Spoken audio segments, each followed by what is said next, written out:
CJ, it's been a while, hasn't it? It sure has, yeah. Good few years. I think I bumped into you at Axe Studio last. Yeah, that's right. Actually, yeah, we ran into each other at X Music there. So, yeah. So you and just so we're going to be obviously playing this for the listeners, and this interview is going to be giving them kind of an idea of who you are, how you and I, what our relationship is, how you and I connected with each other. And then where you kind of went and what direction you went with your DJ company. So why don't you just give us some history, give us some background on our relationship and where that kind of took you. Yeah, absolutely. So it started off really when I was looking for a DJ for my wedding, and I just found that pricing was really kind of all over the place, especially if it was a good distance away from the average city kind of thing, and so I started looking and thinking, like for the money that I was kind of getting quoted, I could probably do this myself. So I started buying some equipment and doing some online research, and from there I started really looking at, okay, well, I don't really know how to DJ, but I kind of figured for my wedding I was just going to put a list of songs together and just have it playing in the background, and hopefully people get up and dance. So I can say, honestly, if there's one thing I'd change for my wedding, it would have been that I shouldn't have done that. However, it led me to where I am today, because right after that, my wife said to me, well, with this equipment that you bought, I hope that you start a little business up and do a few gigs to try and pay it back, so so I started looking online, and I found Voxbox Studios in Calgary there, and reached out to David and found that what was kind of a starting package to get into learning how to become a DJ, because although I'd always been a music person, played drums and everything like that, had a good sense of beat, I'd never ever touched a turntable before. So and of course the stuff we did for my wedding was simply just a computer with a playlist. So but anyway, so that's how we kind of first touched base. Is I reached out, and I started taking lessons there, and reached out to David. So yeah. Well, that's a great, actually good backstory. I don't think I was even fully aware of the entire backstory of how you ended up getting into the school and me educating you in the DJ industry. So I definitely want to come back to that whole the computer and the playlist for your wedding kind of thing. But before we do that, let's just talk about the lessons that you took, the value you found in it, and then let's talk about how that led you to actually creating your DJ company, what it is, where it is, and what your career is kind of taken off to be since that point. Absolutely, yeah. So I set up, I think is it a 12-week package that you do, or did at the time? I don't remember what it was, but it was a weekly appointment that I had with you there in the south of Calgary, and it was an hour-long appointment, but it was really good. Really kind of showed me, what DJing was all about. Learning to mix tracks together. But I think the biggest thing that I really learned from that is, just I think you described it exactly like this. Is that when you learn to DJ, it's better to learn off a vinyl record first, as opposed to going straight into the digital world that we're in today, because that's truly where DJing came from. And I think you put it like that. It's always better to learn in a manual car than it is in an automatic, because it's hard to go back the other way, right? But you can appreciate a lot more when you start with the older technology and move into the newer technology, right? So that was something for me that I really enjoyed. And actually, right after I started learning from you there, I asked, that very question is what should I start with? Because, I hadn't got any decks or anything like that. So I went out and bought a couple of turntables, and I'm trying to remember now which model they were, because I don't have them anymore, because unfortunately I was flooded there in High River in 2013, and a lot of that stuff got damaged. So like we're talking actual water flood here. Exactly. Yeah. Not busy flooding. No, but not busy flooding. No, I wish that I got more use out of those. Trust me, it's they were a treat to play on, and I really did enjoy that. The feeling that you get, and it really does. It's a great feeling when you're on vinyl for sure. So yeah, I kind of it really helped me learn more about the music and what you're listening for in music, to when would be a good place to mix in the next song, or to, what you can do with that song and effects and stuff like that on the mixing board. So it was a great, like every lesson I really enjoyed going to, and I'd come back and I would practice it and, try and get better and better. And ultimately for me, what I was looking to gain out of it is enough that I would feel confident, going to do a wedding or a school disco or something like that, so that I would, feel confident and the people would enjoy the music, but it wasn't, start, stop kind of thing, like as if you're just playing a CD. So that was for me what I was trying to get out of it. I wasn't looking to be a club DJ and go on world tours and play in Ibiza or anything like that. That wasn't it for me. I just wanted to learn more about it and then get better at home as I can. So I took the beginner's course with you, and it really helped me kind of start that process to then feel confident enough to start up a small business. And so I did. I set up my company with my wife there, just to do weddings, because we were outside of Calgary, and so we lived in High River. There wasn't a DJ in High River, so a lot of DJs that were coming from Calgary, and so of course that goes back to my earlier comment about pricing is all over the place when you have DJs that aren't servicing their local area. So for me it was very easy to do that job, because I didn't have direct competition, and it was just an easy sell to the people that I was catering for, because I was a local person that was there to be able to help them and make their event a success. So that's what I did. I started up a small company, just myself, just had enough equipment to do one event, and started doing weddings and school discos. And it was all about extra money. I wasn't looking for it to be a career, but I could very easily, even today, still make this a career position, a full-time position. I choose to let it be my gravy money, if you will, for allowing me to do other things in life. So, yeah. Oh, wow. So you've been running, how long have you been running your company now? Well, it's actually, yesterday was my 10-year wedding anniversary, so I guess you could say I've had all the equipment for 10 years now. But no, I think officially, I think it was about 6 months after, or even up to a year after I was actually married, that I started doing these events. So I'd say that the company's been registered for probably 9 years now. Okay. Okay, that's awesome. And so you did turn it into, you were going pretty good, right? I mean, you guys were out every weekend? Yeah. Absolutely, yeah. No, there was some years, like after the first couple of years, I'd say that I probably had about 10 to 15 events, a year. And then after about 2 years, once my name had got out there and I'd started doing a lot more weddings, and typically when you start doing one wedding, then their friend's getting married, and then it just kind of spirals from there. So yeah.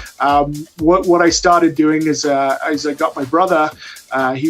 He's a number of years younger than me, and so he was very keen to do something, just part-time. And, at the time I had bigger equipment. I had amp racks and I didn't have powered speakers. So I had a trailer with everything in, and it was, it was quite a bit of equipment to set up. It would take me sometimes 45 minutes, an hour to set up. And so I would do that. And so I felt that I needed someone to help me anyway, and my brother was interested. So I brought him along and paid him some money to help me do this, that, and the other, and started, training him as I had been trained by you, and so he got a really good feel for it.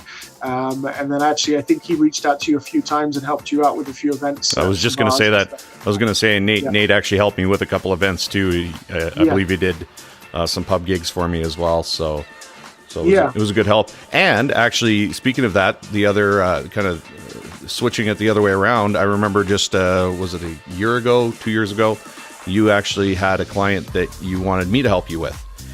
And so I ended up doing one of your clients' shows, and I actually can't remember. Did we get good feedback on that? Do we want to know now? I'm pretty sure we did. I always think no feedback is better than good than bad feedback, right? And I don't remember anything coming back that it was that there was any issue or anything. I think it went very well. So I think it was from what I remember, it was a good party. So great. So I hope that they went away with a great experience after that. So I want to ask you actually a couple questions. These are really, really important questions. And what really caught my attention is you were talking about the High River area, which is just outside of Calgary. It's just south of Calgary here. And in that area, you were the only DJ in that area. Before you, people were having to hire DJs from Calgary and bring them out there. So there was a big variance in price. So when you were the only DJ in that area, you said it, relatively became very easy for you to be able to service the clients out there. Can you tell me, in your opinion, if after you created this industry in High River as a DJ, if there were another 25 guys or 30 guys who came out there and started companies as well, how would you feel that would impact the industry in that town? I think what it would do, like just in any business, it's good to have competition, because otherwise people kind of, monopolize on it. So for me, I'm not afraid of competition at all. And it's not, like, as I always tell my customers, even today, like, if you search me on Google or go on Kijiji, I'm not probably going to be your cheapest DJ, but what I'll do is offer you a great service and great value for money, because I'm doing this, as a business, although it's not my full-time income, it is still a very important part of my business. And so for me, it was more, I looked at, when I started doing that, I thought, okay, how do I lock these, these venues down so that they always come to me instead of recommending, clients go to, or don't even recommend clients. They just say, like, I don't know if anyone's DJing around here. So what I started doing actually is I went to all these venues in my area in High River there, and there's like 4 big venues that they can hold weddings. Like some of them can only do 100, some can do 200, some can do 500. So they do have a great option for different size weddings. So what I did is I went to those events or those centers and spoke to the events manager or the manager of the building if they didn't have an events manager, and tried to sort out a referral system of some kind so that they get rewarded by recommending me, not just because I'm rewarding them, but for good, for a good event and stuff like that, right? So I found though that didn't really work, because what I was looking to do is hoping that I would get paid direct from these vendors. So the vendors themselves look after, bringing in the client, and then they say, we do this whole house package. This was my vision, is that they would say, we'll provide the DJ, the event, the food, everything, and this is what your cost is going to be, and then kind of contact me and say, hey, I've got you booked in for this date, and have a preset amount with them. But I found that didn't work, because then it was more complicated for the event, and also a lot of people still like to have that choice. They don't like to be told this is who you're having, right? So and that's why whenever I have a new opportunity arise for DJing, the first thing I want to do is meet these people. I want to make sure that these people understand what my responsibility is as a DJ, and what I can offer them, and so we can kind of build that relationship right from day one. So you think that there is a threshold at some point where if every single person in your town was a DJ, it would hinder your business in some way? Absolutely. If everyone was, for sure it would. If you want to do this as a full-time job, then absolutely, the less people in your town, the better. But at the same time, I think that in the society we're in, especially with social media and everything, everyone has a right to a good good service. especially if they're paying for that service. And in the DJ industry, that's not always an affordable thing. Like some people, charge a lot of money for weddings, and I found that just moving 2 hours south of Calgary into Lethbridge, that people charge quite a bit less money out here than what I was able to charge. Even in High River, which is only 30 minutes south of Calgary, I was still able to charge similar prices to Calgary DJs. But in Lethbridge, that's just not the case. It has to be. So this is great. This is a great example. This is a great actual, like, real, a real case example here of you were able to charge a little bit more when you were the only guy in High River. You were able to charge those prices that were a little closer to the Calgary prices, which is the big city here. And so just as an example, you don't have to tell us exactly what the prices were, but ballpark, what were you able to charge in High River that was close to the Calgary rate? So in High River, most weddings that I did would be anywhere from $700, $750 up to $1,000. Okay. There wouldn't really be any DJ event that I would do in High River that would cost over $1,000. The only exception to that would be on New Year's Eve, where often I would be, $1,000 to $1,500 to make it worth, my time. It's that one time of the year, that you spend with friends and family. So if I was DJing, I wanted to make it worth that time so I could spoil my family with the rewards of doing so. So right. That would be what I would be charging in that area. Okay. So now you've moved from High River to about an hour and a half south of there, right? Yep, that's right. So you're now living in Lethbridge, which is a bit of a bigger community. It's a bigger town, small city kind of situation, and now you've got more competition there.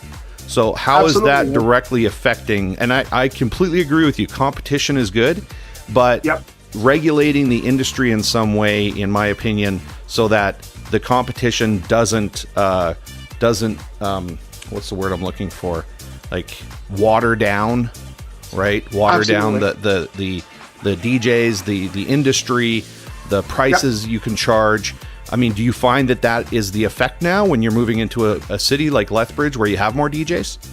I do, absolutely. And the thing of it is for me, when I've just been doing a little bit of a marketing push in this area to try and get more business and get into those weddings, so that I can, do the friend's wedding and the family's wedding from that one wedding, because that is the biggest thing. Is people are very easy to book other DJs if they've seen you or they've been to a wedding that they've seen what you've done. And I would say that when there's more competition, it's good to a certain degree, but the competition that you want is good competitive competition. What you don't want is these DJs that, and I call them bedroom DJs, from the likes of Kijiji and stuff, that they've been given a turntable as a Christmas present, or something that's cheap. It's not like industry quality, and then they go and download their music off of the internet and don't pay the subscriptions, don't pay the licensing, and that's the competition I would say that does really annoy me, because then I know some of these people, they're just looking at pricing and they're saying, well, because the average DJ down in Lethbridge here now, for a wedding is anywhere from $600 to $750, so it is quite a bit less. And so for me, I've had to adjust my pricing accordingly to try and get in the door to some of these places. But it's annoying because when I look at what those DJs offer for a similar service, it's not like for like, and that's something that in Calgary I was very easily able to say, look, you've got to really look at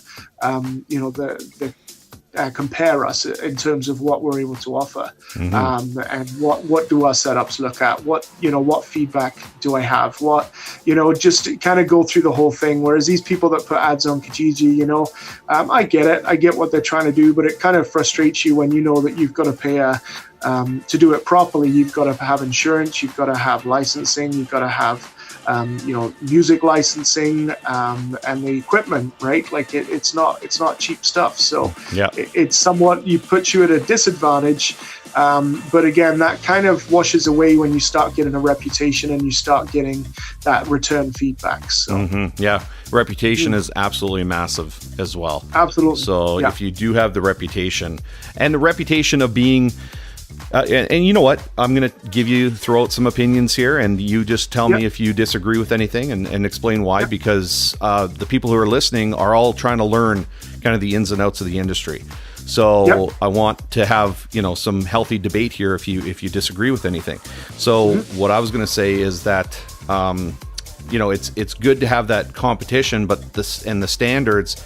And as soon as people start coming in and technology is making it easier for these guys to get in the industry. Right. And so now you have to push more your value than anything else. You have to show people. And part of that value is going to come from your reputation. So we were talking about reputation there. And if you're, if you have a good reputation, part of that reputation is going to be that you're not what we call a fly-by-night DJ. You are a guy who's been in the industry for 10 years. You've never flaked out on a show. You've never, had to cancel anything for anybody because you were on the verge or risking going under or having to sell your equipment because you're not taking it serious.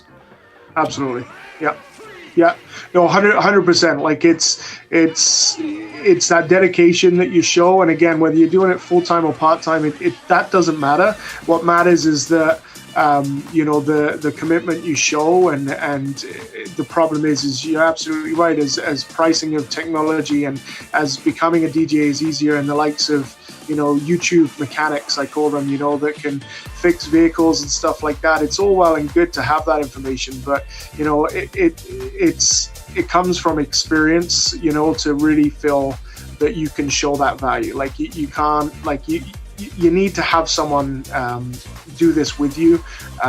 You can't just go out there and just start a DJ company. You're not going to succeed.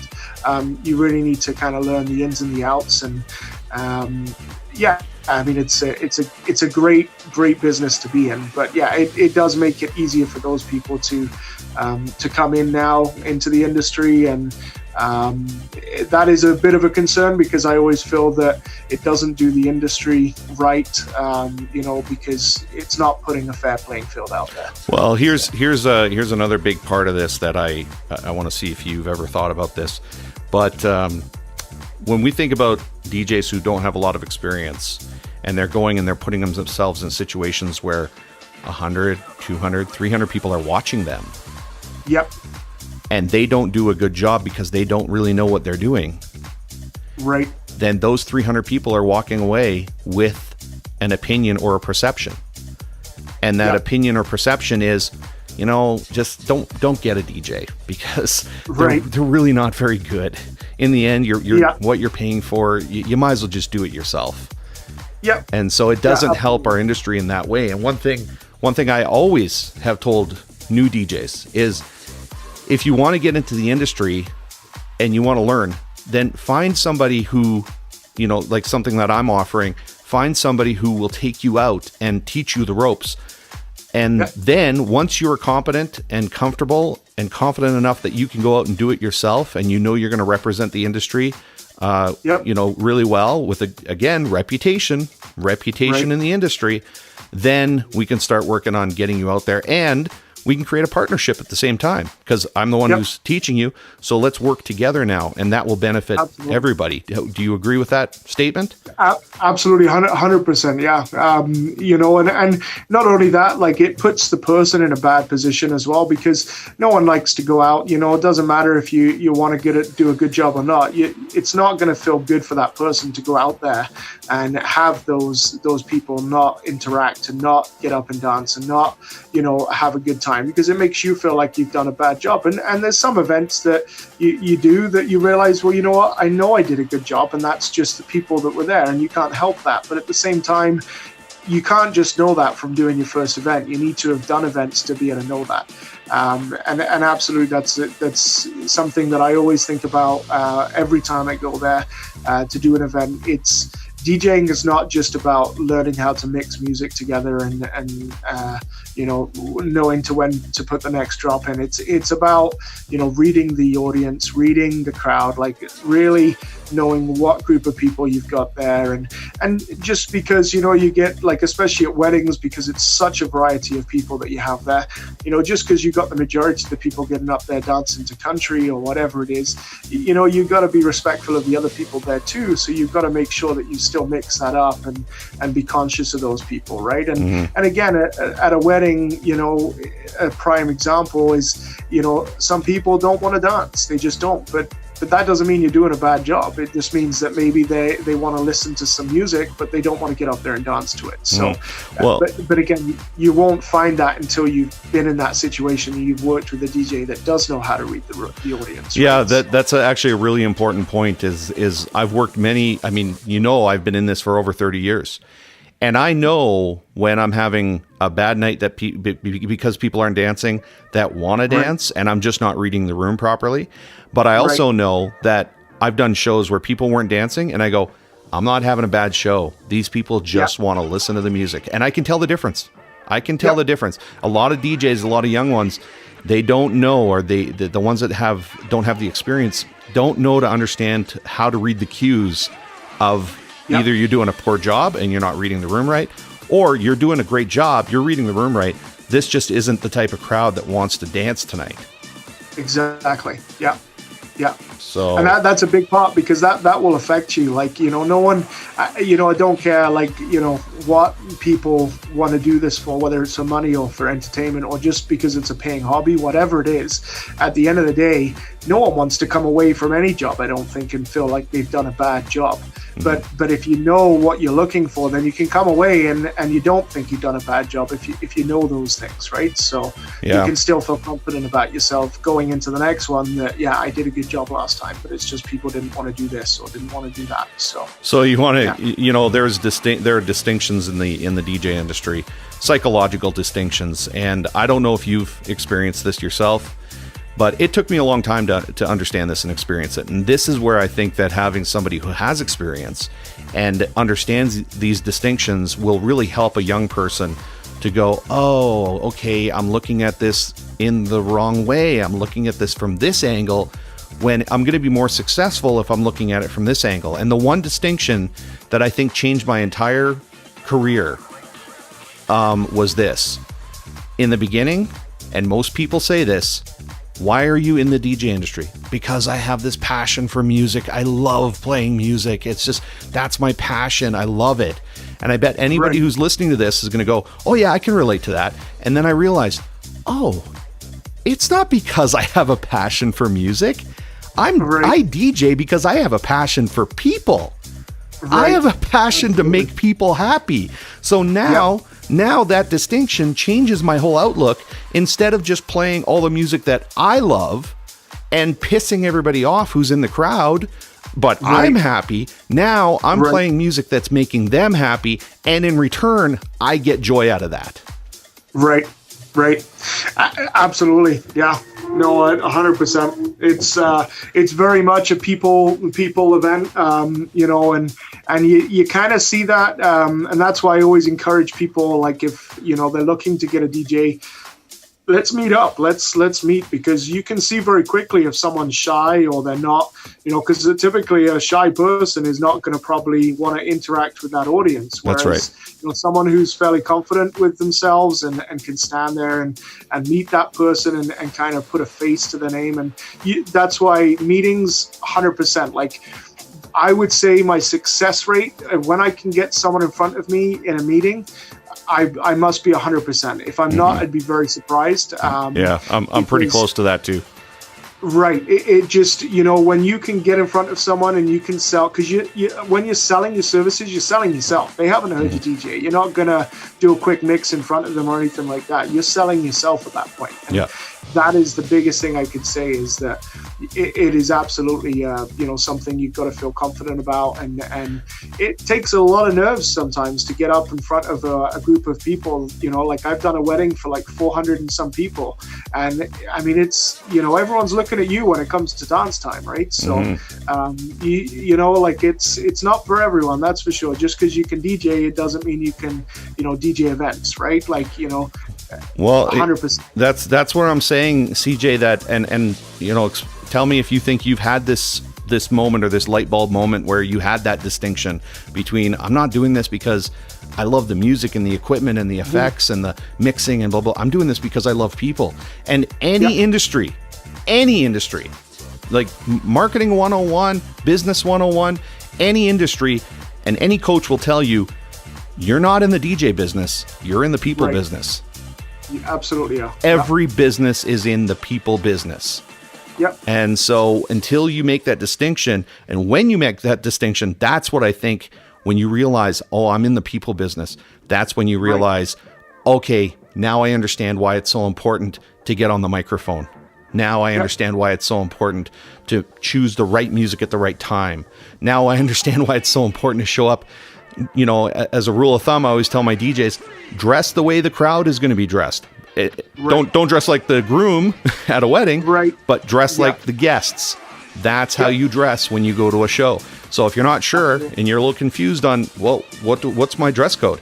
Just think about how is everybody else going to look there? Fit into that. And then you won't stand out and give our industry a bad reputation. Absolutely. Yeah.